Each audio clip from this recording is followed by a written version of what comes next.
This is what we build on. And we used our fork to make these little lines all around where we were going to attach it. If you get to do clay in 4th grade, you're going to need to know this because I'm going to give you the opportunity to create something of your own choice. It won't be a cup or a bowl unless you want to make a cup or a bowl. But you have to know how to attach clay to each other. So we start out by scoring the clay. It makes little holes in the clay so it helps to absorb the other clay that you're going to attach it to. It's kind of like a sponge with holes in it. It has those holes in it and it soaks up the water. So you're going to start with that base. You're going to get a lump of clay. Okay? And everybody, I'm going to try and measure it out so everybody gets the same amount. The first thing we're going to do is create our coils or our snakes. They're long and skinny like a snake, not long and skinny like a gummy worm. Because if it's too thin, when you try and move it, it will break. So we're going to start by, I always start by making the shape look kind of like a hot dog or a sausage link, you know, the links of sausage you eat at breakfast. So something like that. I start making it that shape first with my fingers, and then I roll it because that makes a smooth cylinder, a smooth snake shape. We don't want to make it too thick. We want to make it thin enough that it looks like the size of either a pencil or a marker. When it gets to be about the size, the width of or circumference really, of a marker or a pencil, or even like the size of your finger. So if you look at your finger, oh, it looks about the same size, then you know that your snake is the right size. Now you're going to do, this is a little bit different than last year. I'm going to let you try this and see if you want to do it the way you did it last year where you just keep coiling it around and around, that's fine, but this forces you to stop and do some scoring in between. So I've been pulling it off once I make the circle and putting that to the side, and I'm attaching these two pieces to make a circle. Okay, so once I get done with my first circle, I'm going to score again. You have to score everything you attach. So if you were going to make an elephant or a giraffe or a swan, and they have those long necks, right? You cannot just stick a piece on there like that and expect it to stay on. You have to score the pieces together and get a good bind. Now this piece isn't going to be big enough, so I'm going to stop, leave that on the side, and I'm going to start another snake. Starting out with that hot dog or sausage piece, and I'm going to make another snake. If you have Play-Doh at home, take some time and practice doing this. If you've never done this before, then practice with it. This will make your project go faster next week because you only get one class period to do it. All right, so now I got my next one, and I scored it, and I'm going to put my next coil or next snake right on top of each other. When I get to the end of it, I'm going to pinch it, pull it off. You guys have had gummy worms that you've pinched into pieces. Think about that when you pinch it off. And now you've got 2 rows. So you've got 2 rows. If you look at the side, you'll see where the coils have joined together. Now I've got these 2 pieces. I can probably join them together and see if that'll be long enough to make my next one. So I just kind of pinch those 2 pieces together, before I can put it on there, I gotta score the top of it where I'm gonna attach the pieces. Wherever the piece is attached, I have to score it. There's gonna be a little bit of water in the bowl because the bowl, if you add water to the clay, it makes it slippery and it makes it kind of like a glue. When you get in older classes, if you take ceramics, there's something called slip. It's when you just like water down the clay a lot and it becomes like a paste, and you can use that to kind of put things together, but we're not going to do that because we only have that one day to do it. All right, so when you get to about 3 rows high, we're going to even out the middle part. So imagine that this is a cup and we're going to add a handle to this one. That's one thing that we didn't do last time. So it's going to be a little bit more difficult because we have something that's going to be attached to it on the outside. So the inside of the cup, we want it to be smooth. When we smooth something out, if it's a thin wall, you need to support the wall. You have to put your hand on the outside of the bowl, and you need to take it and smooth out with a tool. This is a tool that I'm using. It kind of looks like a knife.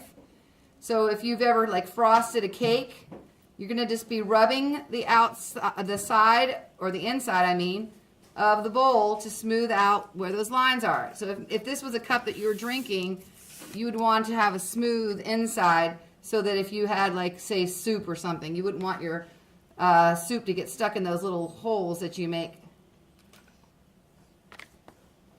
So we're going to go all the way around and smooth out the inside and get rid of those lines. We did that last year, so that if you did pretty good a job on that last time, then it should be no big deal. All right, you can also use your fingers, but you have to hold the outside of the bowl. Otherwise, when you start doing this is what's going to happen. You're going to start moving the side of the bowl. You have to support it. You have to hold up that side because it's not strong enough right now to hold itself up. I'm going to go up one more level. When you're doing this, you need to make sure that you leave some for a handle. A handle is the last thing we're going to add to it. And we'll talk about how to add a handle, because if you were going to be, you have to score it to make sure that it adheres. So my last level here, I'm going to score it. I'm going to put the last piece on there and get rid of that last piece where it's joining up. When you're smoothing the clay, just imagine that you're petting something really small, a little tiny bird. You're just going to rub where the lines are. Wherever you have lines, especially on the inside, that's where it's going to be more likely to crack. So you want to try and get rid of your lines. We're going to smooth out the middle part again. Last year I asked you not to smooth out the outside. I wanted you to be able to see the coils. This year I'm going to let you smooth out the coils if you want to. If you like the way the coils look, then you can leave them. But this year we'll talk about doing that last step. You should have enough time since you're a little bit better at it and a little older. All right, so the inside is done. Take a look at the smooth edges inside. The outside is not smooth. You can see the coils are still in there. So if you want to smooth out the coils, we're always leaving our work on this paper. Don't try and pick it up because you'll end up smushing it. So leave it on this paper. So if you move the paper, you can move the sides. To do the outside, you're doing the same thing, except that this time you're going to hold your hands inside the cup to make it not flop inside, not flop inward. So you're putting your hand inside the bowl while you're rubbing the outside. Adding a little bit of water might make it smoother. It's going to keep going around. You're going to take your time. I'm going a little faster than you will, but I want to try and get you to your next activity. Okay, so once you've gone all the way around and you've gotten rid of all those lines, you can also do this with your fingers. You add a little bit of water. You're going to have a bowl of water, and you just keep rubbing the outside of the bowl or the cup and getting rid of any lines. It's just a matter of rubbing it and smoothing it out. All right, so the last step is to add your, let me show you the sides now. So the sides are now smooth. The last step is to add your handle. This is the hardest thing. Every year I have about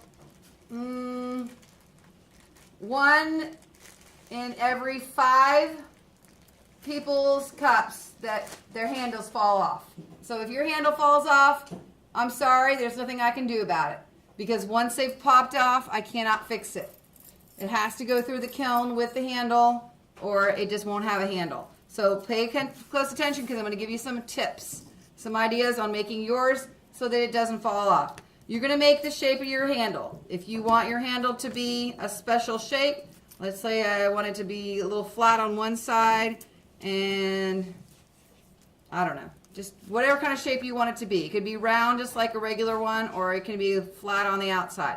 So check it out. Now, is this handle going to work for my bowl? No, because it's too big for this shape. So I'm going to cut it down, get rid of some of it until it looks like it will fit there. Now, if that looks too big or too funny on there, keep making it smaller. Fix it until you like the way it looks. When you've got the size that you think will fit for your cup, you've got to make two edges flat. So however you want to flatten your edge, just push down on it, flatten it, because you have to score that. Wherever you're attaching something, you have to flatten and score it. So score the edge that you're going to add to.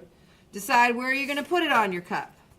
So if I put it right here, I need to score, and don't pick up your pot. Pick it up like this.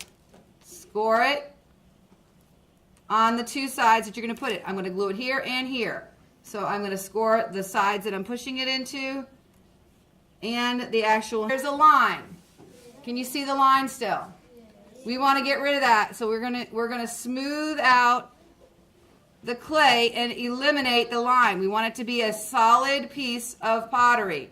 If you see any lines, you take the time at the end, if you have time, to smooth all of those lines out. Lines will create cracks. Cracks create breakage. So wherever you see a line, the last thing you're going to do is you're going to smooth out all of those lines, keeping it on your table, because otherwise it's going to start to go wobbly, okay? And you'll end up with a cup that looks like that. So keep it on your paper while you're working. Smooth out all the lines that you can before it's time to leave it, because at the end of the day, at the end of class, it goes on my drying rack and it will dry until the next time you see it. If we have time, we will put a solid color. Our year is coming to an end very quickly, believe it or not. This takes about a month to get back to you, because we have to get it back. We have to glaze it. We have to put it in the kiln. That takes a day. And by the time we do that, it's a month later. So you probably won't see yours until a few weeks after spring break, maybe even later than that, depending on how long it takes. If we have any problems with the kiln. And there's your final product.